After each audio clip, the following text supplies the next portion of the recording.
Assalamualaikum warahmatullahi wabarakatuh. Kita awali edisi kali ini dari sebuah video. Ini video adalah pertandingan antara Bayangkara FC kontra Bali United. Di sini wasit yang bertugas adalah Yudi Nur Cahya, salah satu wasit FIFA yang milik Indonesia. Di sini kami cuma mau ngomentarin yang katanya wasit FIFA itu kan harusnya lebih punya pengalaman secara gitu loh, embel-embel FIFA. Tapi lihat wasit ini lupa waktu dalam tiup peluit saat injury time belum habis. Padahal dalam aturan FIFA seorang wasit boleh melebihkan waktu tambahan tapi tidak boleh mengurangi waktu. Lucunya pas dia lihat jam tangan, dia batalkan dia tuh peluit panjang. Wasit juga manusia. Betul sekali, wasit juga manusia. Ya kalau wasitnya itu kambing yang ditiup bukan peluit tapi bunyinya embe. Ya emang wasit juga capek, lari sana sini, jadi bisa banyak pikiran. Belum lagi kepikiran bini di rumah lagi ngambek.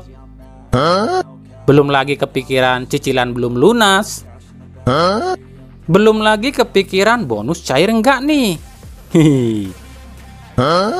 Tapi kalau sekelas wasit Tarkam sih oke-oke aja ya kalau lihat yang kayak gini. Tapi ini loh sekelas wasit FIFA gitu loh. Apa artinya? Artinya emang para wasit ini tuh nggak fokus di tiap pertandingan. Jadi wajar jika selama 15 pekan ini bejubel banget kesalahan wasit. Yang mungkin salah satunya itu badan di lapangan, tapi pikirannya fokus di tempat lain. Nggak gitu juga pikirannya kali. Nah, Erick Thohir selaku ketua komite wasit sih ngakunya udah membina. Ingat kata-katanya membina loh ya, bukan menghukum. Membina 15 wasit sejak pekan 1 sampai pekan 15. Tapi nggak dijelaskan nih dibinanya ini di pekan berapa dan sampai pekan berapa. Dan 15 wasit tersebut adalah: yang pertama Abdul Aziz asal Ciamis, dibina 6 pekan. Yang kedua Agus Fauzan asal Sleman, dibina 2 pekan. Yang ketiga Aidil Azmi asal Aceh, dibina 6 pekan. Yang keempat Armin Dwi Suryatin asal Lubuk Linggau, dibina 2 pekan. Yang kelima Asep Yandis asal Karawang, dibina 2 pekan. Yang keenam Bangkit Sanjaya asal Lampung, dibina 2 pekan. Yang ketujuh Khairuddin asal Bantul, dibina 6 pekan. Yang kedelapan Ervan Effendi asal Surabaya, dibina 6 pekan. Yang kesembilan Naufal Adia asal Bandung, dibina 6 pekan.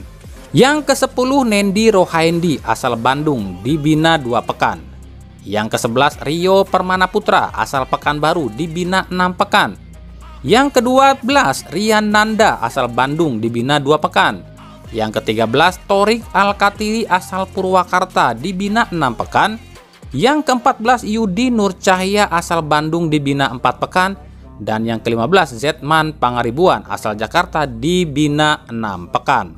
Berarti cuma ada 3 wasit yang dari pekan 1 sampai pekan 15 ini nggak dapat hukuman sama sekali, yakni wasit Ginanjar Rahman Latif, Gideon Dapaherang, dan Heru Cahyono. Padahal 3 wasit ini sering banget bikin blunder dan kita tahu wasit Ginanjar itu musuhnya Persija, wasit Gideon musuhnya Dewa United, dan wasit Heru Cahyono musuhnya PSM.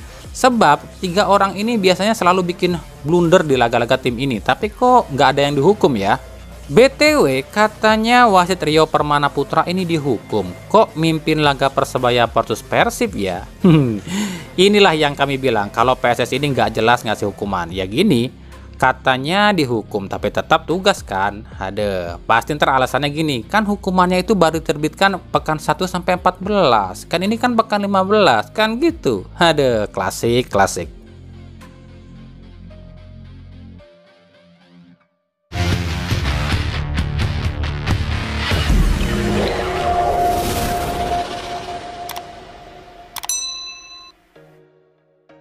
Dari Persis Solo, pelatih Persis Solo Leonardo Medina akhirnya angkat bicara soal rumor Ramadan Sananta yang akan dibajak PSIS.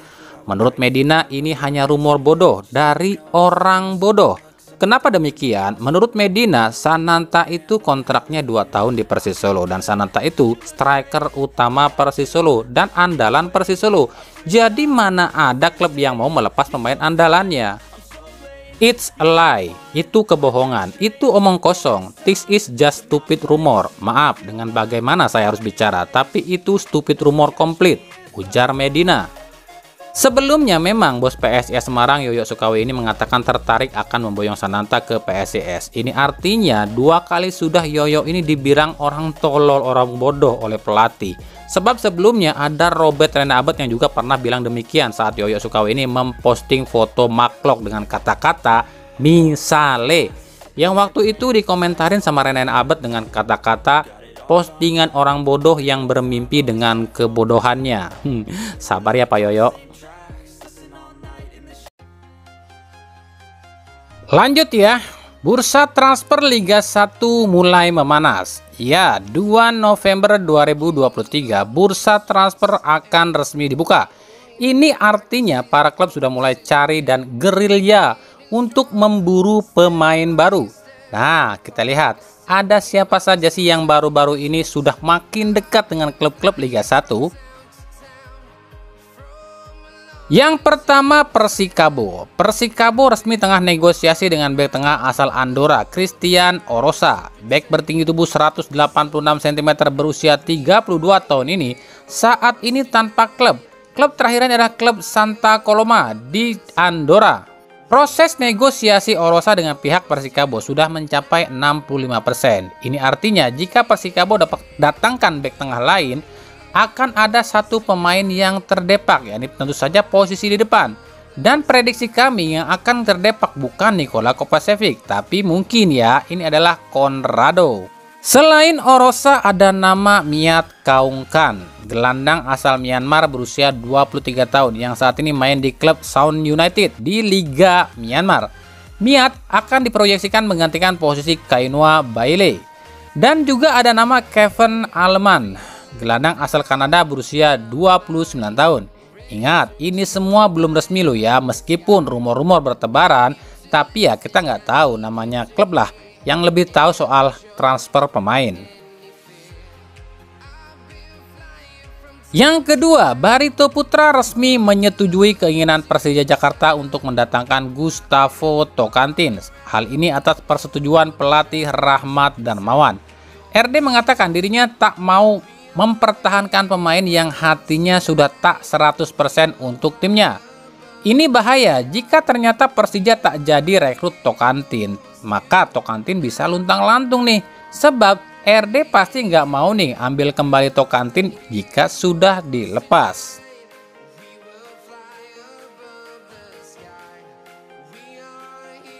Yang ketiga, Borneo FC jadi tim terdepan yang mengajukan tawaran pada ex-kapten PSM Makassar yang baru saja dipecat, yakni Wiljan Pluim.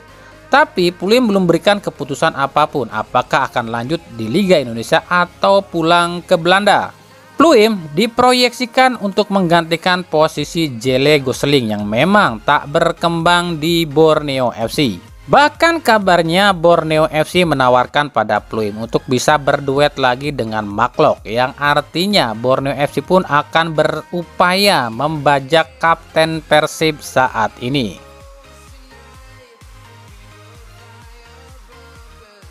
Yang keempat, Bayangkara FC resmi negosiasi dengan bek tengah asal Argentina Alvaro Cazela.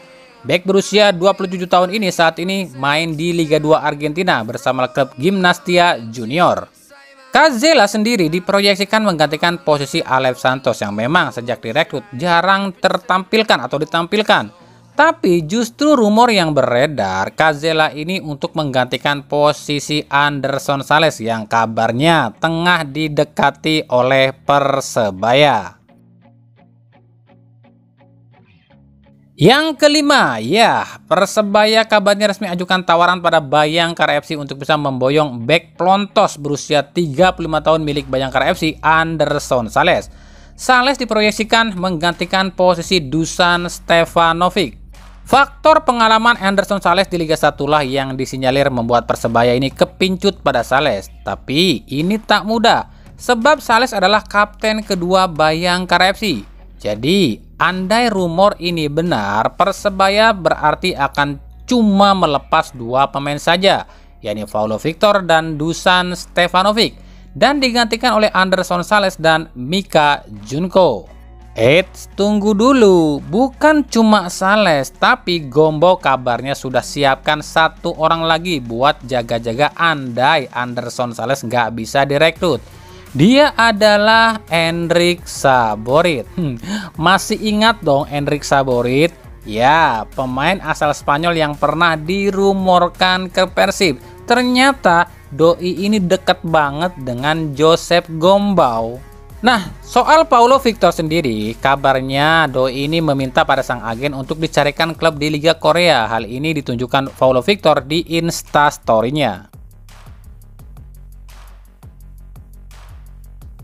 Yang keenam, PSM Makassar. Kabarnya sih udah dapet nih pengganti Pluim, tapi bukan gelandang melainkan bek tengah. Ya ini sih untuk menggantikan Kiki Linares ya, sebab kalau untuk menggantikan Pluim sudah ada, namanya Joao Pedro, dan ini udah direkrut juga oleh PSM. Bek tengah itu adalah Pedro Machado, asal Portugal berusia 27 tahun yang saat ini tanpa klub. Klub terakhirnya adalah Victoria Setúbal di Liga 2 Portugal. Pemilihan Machado ini atas rekomendasi Bernardo Tavares yang juga asal Portugal. Kayaknya udah mulai kebaca nih niat dari Tavares, tetap ya ujung-ujungnya kumpulkan pemain Portugal.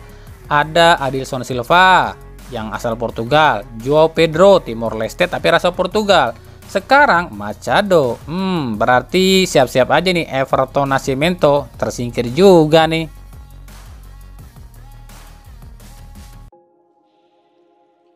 Yang ketujuh, inilah alasan kenapa Boyan Hodak dari Persib ini bukan menunjuk Victor Igbonevo sebagai asisten pelatih, melainkan Jupe. Ya, karena Victor nggak mau, sebab Victor kabarnya, kabar terbaru ya, resmi akan dipinjamkan ke tim Liga 2 PSBS Biak. Victor bersama winger milik Persik Kediri Perry Vahabol yang juga katanya dipinjam oleh PSBS Biak. PSBS nampaknya benar-benar berambisi ya di Liga 2. Fix rasa Persipura banget nih PSBS. Ada Beto, M. Tahir, Victor, Pahabol, dan ini rasa Persipura banget. Di sisi lain, kabar yang kami dapat di sekitaran manajemen Persib. Manajemen Persib akan mempertimbangkan memberikan kontrak pada Levi Madinda. Ingat, info yang kami dapat bukan dipermanenkan, tapi diberikan kontrak. Lah, apa bedanya Bang dengan dipermanenkan? Beda. Kalau yang namanya dipermanenkan itu kontraknya jelas, jangka waktunya pun jelas, 1 tahun, 2 tahun dan seterusnya. Tapi untuk kasus Levi ini, karena kontraknya akan habis di JDT di Desember ini dan pihak Levi ini menolak kembali ke JDT, sementara jendela transfer di Liga Malaysia udah ditutup, yang artinya yang akhirnya Levi pun memilih bertahan di Persib hingga akhir musim. Dan kabarnya pihak Persib setuju gitu. Jadi intinya gini deh, Persib ini cuma ngasih kontrak ke Levi ini katanya loh ya, sampai akhir musim ini saja. Sebab ada hal-hal yang bikin Levi ini nggak bisa dikontrak permanen sama Persib. Ya mungkin aja agennya Levi ini udah terlanjur nih setuju Levi ini gabung sama Sabah FC, itu kali ya. Nah, untuk keputusan resminya akan diumumkan usai Persib lawan PSS Sleman alias nanti di penutupan putaran pertama. Nah, pertanyaannya adalah jika Levi diberikan kontrak oleh manajemen Persib, kumaha sama Mang Tiron? Teuing orang ya tengah arti. Tapi kan kami pernah bilang Tiron ini kemungkinan akan dipinjamkan dulu ke Liga Thailand. Tapi ya tenyaho lah kumang kewel atau malah